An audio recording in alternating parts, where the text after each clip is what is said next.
Welcome to another edition of Around with Randall, your weekly podcast on making your nonprofit more effective for your community. And here is your host, the CEO and founder of Hallett Philanthropy, Randall Hallett. Thank you for joining me on this edition of Around with Randall. We started a two-part series getting back into the technical side of being a gift officer and building, as Nathan Chappell and Brian Crimmins called, radical connections with our donors and prospects around objections. So in this edition, we're going to deal with it from the standpoint of qualification. You're trying to get in front of someone. You're trying to figure out, how do I begin the relationship, and the objections that you might get on the phone, or if you're trying to set up a meeting later on, it may be not through the phone, maybe it's at an event or something of that nature. How do you handle these? And we'll kind of break them apart into 8 different objections.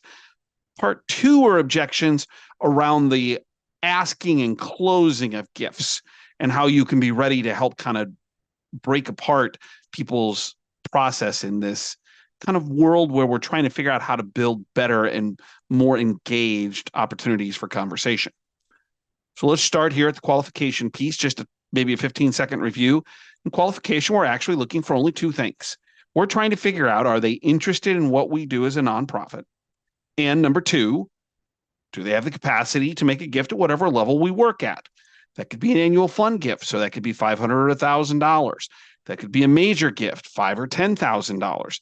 That could be a planned gift, i.e. something that comes in their estate.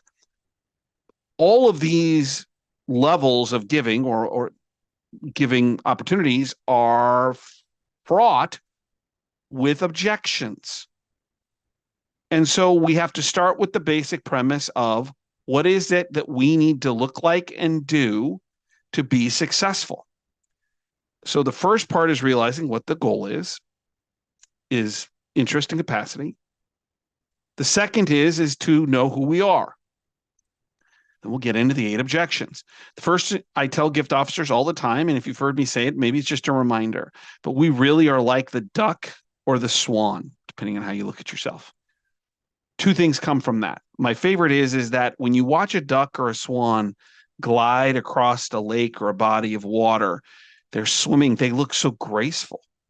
But if you look right under the surface, it's chaos. They're paddling like crazy and moving their body to get to the direction they want to go.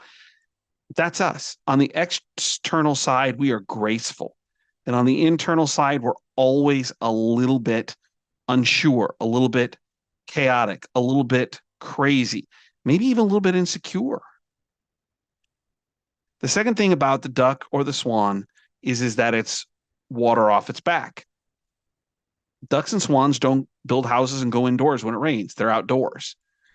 And their bodies, and as Darwin would comment, the kind of the theory of evolution, have allowed their bodies to let water flow right off their back, off their feathers. They don't get wet on the inside. And gift officers need to be more like this, because don't forget, for every call you make, you're going to have 2, 3, 4, 5 potentially, I'm not interested, they don't call you back, they may even call you a name. We're aiming for those moments when we have an opportunity to get someone to talk with us. And once we do that, then we have to overcome their objection. So that's the first thing. The second thing is that you don't want to spend an immense amount of time prepping for qualification calls. If you're spending 20 minutes per call, you're spending 19 minutes too long. The first thing is that your organization, you should have a process to figure out who are the best people to call.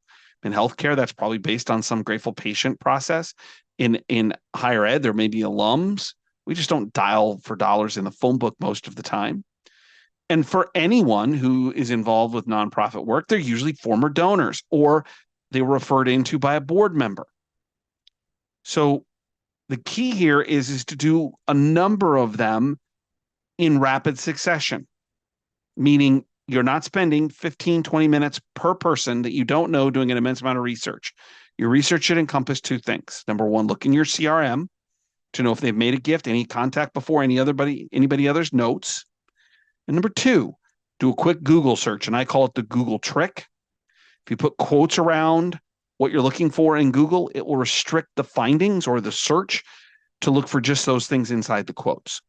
And so you can get a lot of information in a minute, 90 seconds. then you make the call. First, like the duck or the swan, we're graceful from the outside. Number two, we have water off our back, meaning we're just going to keep doing what we got to do. Number two is that you can't take too much time in prep for each call. Number three is block your calendar. Block that calendar to make calls. What you'll find is you'll push yourself into it more often. I did a 5-part series on the moves management process from metrics all the way to stewardship, maybe about somewhere in the 30s in the podcast as we close in on about 160 of these things. So if you go back and look, you can find them.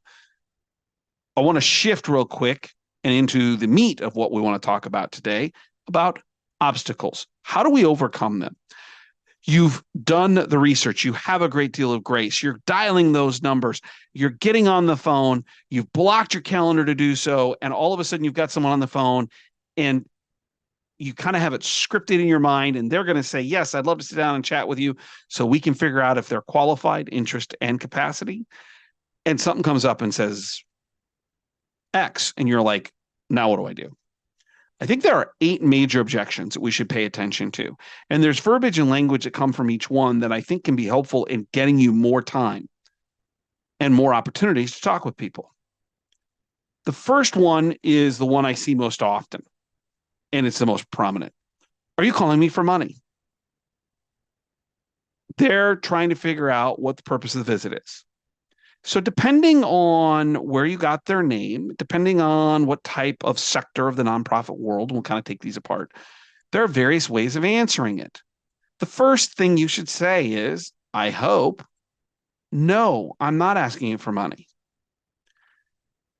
The Generosity Crisis book, and I think a lot of the work that my dear friend Nathan and Brian are doing, and that a lot of us are now kind of getting behind, and I think a lot of us were talking about it for, they deserve the credit for bringing it together because they did it so brilliantly, is that we become so transactional in our relationships that it's like, I get somebody on the phone, I'm just going to ask them for $10,000, or I'm going to ask them for $1,000.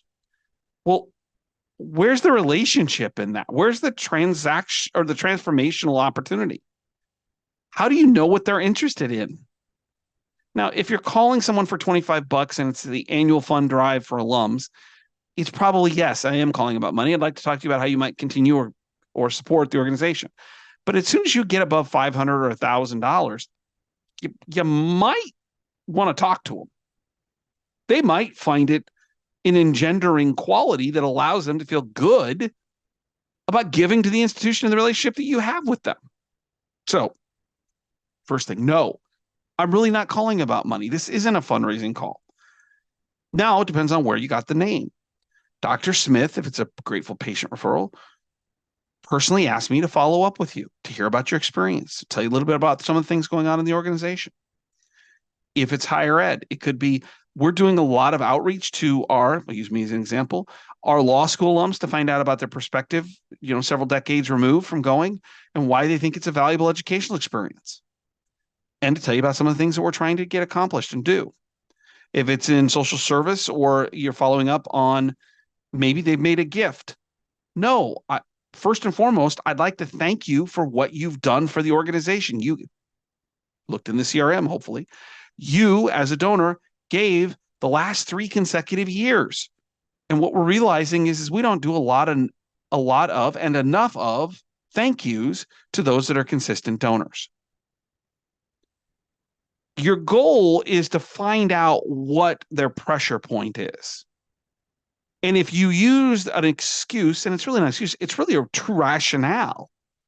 I'm calling to say thank you. I'm calling to follow up. Somebody asked me to do so. Is that you're trying to figure out, and you can tell them this. In the end, what I do is I am about figuring out how people view us, why people might support us. And not everybody does. And at the end of the day, if you don't want to make a gift, that's fine. But I'd love to buy you a cup of coffee and hear about why you've either given, why somebody recommended I talk to you, why somebody referred you into this conversation, and tell you a little bit about why we're important to the community. Because I know the community is important to you. Our goal isn't to ask them for money in that moment. Our goal is to start or rebuild a relationship.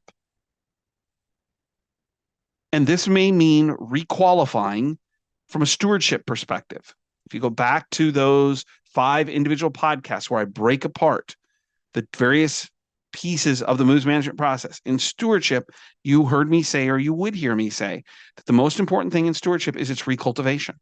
So you've got to requalify. And if they're moving up, maybe you have to requalify them at a higher level, meaning you've been a $2,500 annual donor. We are so appreciative. It makes such a difference. We're spending a little time with people to figure out why they're making those gifts and to tell you about some of the ways in which the money's been used and making a real difference. And what you're then going to try to do is get in and figure out, could you increase that? All of this comes from the biggest one where we spend the most amount of time. Are you calling about money? No. I just would like a chance to meet you and to hear about why you've given or why you're involved or what your experience was so that we can do our job better. Number one, are you calling about money? Number two, well, I don't have the time right now. Easy one. That's great. I know you're probably busy. Is tomorrow a better time? Could we schedule something next week? Or the day after tomorrow? Could I come by your office and make it convenient for you? I do not like the response, well, when is it convenient for you? I want to kind of push them. And if you were, again, reviewing those moves management and cultivation and qualification into yes, no moment. I need to know if they're going to sit and chat with me, because what I do know is if they're not going to, I want to know that so that I can bless and release them and go on to the next person that's potentially interested, or I'm going to go meet with them. But if I'm in the middle, I don't know. And if I have an open-ended question, when's available for you? Well, I don't know. Let me think about it. I'll get back to you. I don't know what to do with that. I'm available next week. I can come to your office. How does that work? I'm going to give them a couple of options. Yes, no. So how do you deal with time? Let me give you some options that are convenient for me, and I'm going to get you to say yes or no. Number 3, oh gosh, I know everything about you. You don't need to talk to me. Longtime donor. Maybe they think they know. Easy response here. That is great. Can I ask you a question? Can you tell me why you are involved or why you've given? And then the follow-up after they say that, I'd like to hear more about that. We have a lot of people like you who are really generous with their time, with their talent, with their energies, whatever. I'd like to know why this is important to you. Could we spend 30 minutes chatting? Remember, the goal of qualification is interest to capacity. And the easiest place to do that is eyeball to eyeball. I'm not saying it can't be done on the phone, but I find most times with nonverbal cues and other things, the more you're in front of someone for 30 minutes, hopefully in a place that's a little more personal where you can look at the things around them to kind of see their kind of way in which they move and what they say and what their facial expressions are. The more you do that, the more likely they are, you'll know if they're actually qualified. Interest capacity. That's really more about interest. So try to uncover something that is of, when they say, well, I already know everything. What is that? What is it that, and then try to push into what they don't know. That's what we want to talk about. Number 4 is, you shouldn't spend any time and come and visit me. I consider this the Vicky Hallett answer. This is my mom. And in some regards, my dad. Mom and dad are these unassuming people who don't ever like anybody talking about them. And so if my sisters or my parents, now my mom, listen to this, they're going to say, oh my gosh, you mentioned names. But that's who it is. They're like, yeah, we're just fine. Don't worry. Go deal with somebody more important. And your job is to tell them that they are important. Well, thanks for telling me. First and foremost, you are important. You've given to us a number of years, and we have a little something for you. I'm always advocating for like a little something, nothing big, nothing that makes it important to say. We just don't mail anymore because of mailing costs. And I'd love to just stop by and drop it off. I used to use this trick when I traveled, when I had open blocks of time. When I'd scheduled, let's say 5 days in Palm Springs, and I've got 3 meetings a day, but there's a hole. I would we had M&Ms that had the logo of the medical center. And I would call people and I would take them along, and they were all prepackaged. And I'd say, hey, I've got this gift for you. I'd like to bring it by. I took care of the big ones pre-scheduling, but I was trying to find a way to get in front of them. So the first thing is there a way to kind of say, you are important. We'd like to thank you for what you've done. I really would like to spend some time with you. Or you can, if that doesn't work, well, gosh, we've got a lot of people we communicate with kind of in an informal way. Could I stay in touch with you by phone or email? This was incredibly positive as a obstacle, getting over that obstacle or over the hurdle during COVID. So there's a couple ways you can handle don't come and see me. Number 5, I'm a private person. Thank you. We value people's privacy. We are incredibly careful as an organization to ensure 2 things. Number 1, that we share only the information you approve of us. So any gifts that would be made in the future or in the past, if somebody wants anonymity, we recognize that. Number 2 is that we don't share other information with other people. And so I'd like to spend a little bit of time talking about what we do and getting to know you, and I'm not going to share that information with the general public. You have a way of positioning yourself as an advocate for what they believe. But there's a second pivot here to keep in mind, that you have to go back to the impact, particularly if they've been a donor. Maybe you're requalifying them at a higher level. And yes, you want to address the anonymity or the privacy concerns they have, because that's important. I want my privacy protected. But you have to pivot back to the impact. Your gifts have made a big difference. We're reaching out to tell people why their gifts changed lives, changed our organization, helped our mission. And I've been tasked with this conversation. It's one that I love, and I'd love to spend a little time telling you about it. Privacy is important to people, particularly in a chaos world where we seem to have data breaches every 15 seconds. Address it, but pivot back to that impact. Number 6, you're not the one I need to talk to. That's my spouse. Now, this is sometimes about gift size. If you come to Randall Hallett and ask me for $25, I feel fairly comfortable I can make that decision. I might let my wife know. But as a nonprofit, I'm not overly concerned. You get to a certain dollar figure, I'd like to stay married. I'd like to sleep in the bed with my wife. I'd like to, have another 25 years with her. I start handing out money without her involvement. That's a problem. Now, everybody has different levels of these relationships. And even old school, I have a couple of larger donors that I work with clients who are in their 80s. And to be honest, it's a little uncomfortable, but it's the male that's making the decisions. And I'm always asking, do we need to bring in your wife into this conversation? Or telling my clients, you probably should ask if the wife should be in the conversation. So if that happens, first and foremost, say, that's great. We have a lot of conversations with both members of the marriage, of the partnership.